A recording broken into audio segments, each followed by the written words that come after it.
السلام عليكم ورحمة الله وبركاته. ازيكم يا حبايب قلبي؟ عاملين ايه؟ يا رب تكونوا بخير. انا دلوقتي هعمل لكم البسلة بأبسط طريقة. ما تكونش بقى لا تتعب المعدة ولا تكون تقيلة كده في الأكل ولا تعمل حموضة ولا تعمل أي حاجة. أنا هعملها لكم بطريقة بسيطة خالص. ويا رب تعجبكم. تعالوا بقى شوفوا المقادير بتاعتها معايا. معاكم هنا أنا هعمل هنا بسلة. ده كيلو إلا ربع بسلة. الكيلو إلا ربع دول عليهم يعني أقل من نص كيلو طماطم، علشان تبقى مسكره وتبقى في نفس الوقت كمان ما تتعبش وما تبقاش تقيله على المعده. ومعايا هنا بصلتين مبشورين ناعمين، بصلتين صغيرين او واحده كبيره، ومعايا نص كيلو لحمه. يلا نفك الكيس بقى ونعمل لحمه عشان نفرح بقى ونفرح العيال، مش على طول بطاطس يعني وفول. فهنعمل بقى لحمه، نص كيلو لحمه مسلوقه دي. ومعايا الماده الدهنيه، سمنه، زيت، زبده، دهون مع زيت، يعني الدهون الحيوانيه عادي بتبقى بتخلي الاكل طعمه رائع طبعا وكل حاجه. وهعمل جنبه رز بشعريه. تعالوا بقى كده معايا شوفوا انا هعمل ايه.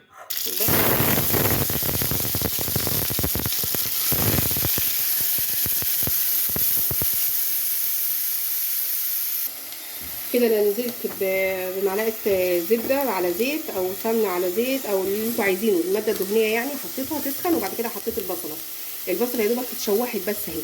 انا هحط معاها اللحمه المسلوقه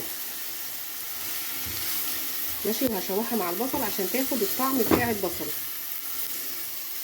بجد والله يا جماعه دي طريقه يعني سهله جدا وهتخلي البسله مسكره ومش هتتعب. هحط عليها حبه فلفل اسود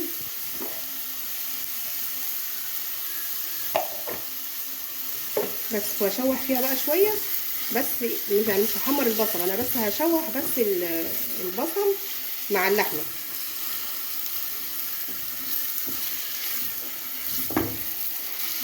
انا بالنسبه لي كده تمام قوي، لاني انا ما بحبش البصل المتحمر. انا قلت لكم قبل كده ما بحبش البصل المتحمر خالص، انا بحبه بس يدبل، بيبقى الاكل خفيف وصحي.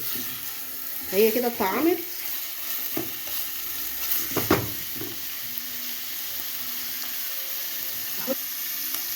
كده خلاص اتشوحت مع بعضها كده.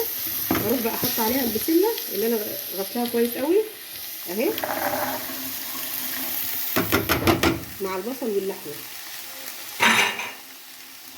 مش هسبك بقى القوطه وارجع احط وارجع اعمل وحاجات بقى تحرق القلب وتحرق المعده على ايه.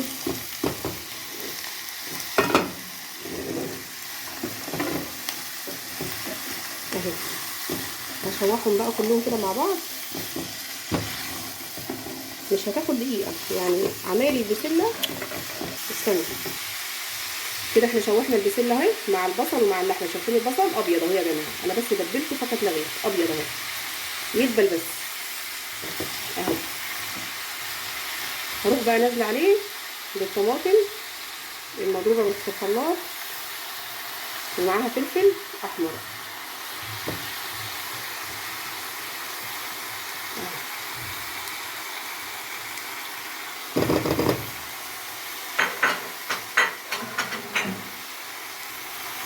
بس هي سلقتها عشان كانت في الفريزر فجامده شويه. بس هي بقى دلوقتي القوطه هتفك مع البسله.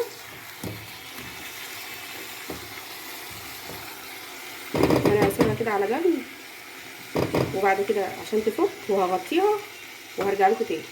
استنى على ما البسله القوطه اللي فيها تسيح مع البسله وتتسبك مع بعضيها، اكون انا عملت لكم الرز.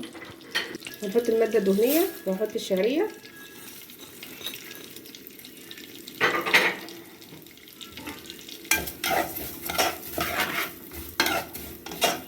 احمر بقى كده الشعريه واوريكم الدرجه اللي انا بقول لكم عليها. لازم تكون الشعريه لونها فاتح، او لسان العصفور او المكرونه المحمره لازم يكون لونها فاتح علشان تدي لون حلو للرز، يبقى الرز ابيض ما يبقاش غامق. فانا هحمرها واوريها لكم. هو ده بقى اللون الذهبي الفاتح اللي انا كنت بقول لكم عليه، هو ده افضل حاجه للشعريه. بعد كده هنزل بالرز المغسول.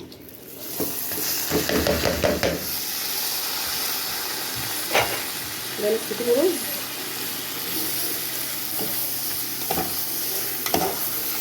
كل واحد يا ريت يعني يا جماعه يعمل الاكل على قد ما هياكل. يعني بلاش نعمل بقى ونرمي ونفيد وكده، لا انا يعني بيكفيني نص كيلو رز يبقى انا اعمل نص كيلو رز، ما اعملش كيلو الا ربع. ما اروحش اعمل كيلو واقول هيبات لي تاني يوم، لا انا عندي تاني يوم تعملي جديد. لو فاض جنب عندك اكل من الطبيخ يعني او كده، احسن لما تعملي كيلو ويقعد وبعد كده يجي يتسخن وبعد كده ما يعجبش حد ويترمي. طب ما حرام، حرام يعني. شوفوا كيلو الرز بكام وشوفوا الشعريه بكام وكل ده تكلفه، فاحنا نعمل على القد. لازم كل واحده تدبر في بيتها وتعيش على قد امكانيات جوزها. بس انا كده شوحت الرز كتير اهو عشان يبقى مفلفل،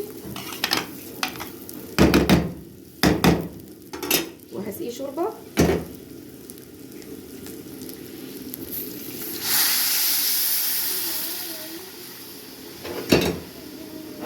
السوائل بتبقى قد الرز، نص كيلو رز ليه نص كيلو ميه، يعني حوالي كوبايتين وشويه.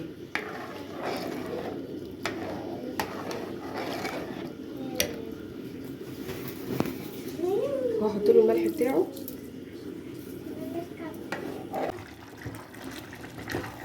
كده غليت اهيت وبدات تخش في السوا. احط لها الملح بتاعها، وهحط لها حبه كمون صغيرين، ومش هحط فلفل لان انا كنت حاطه في الاول مع اللحمه والبصل.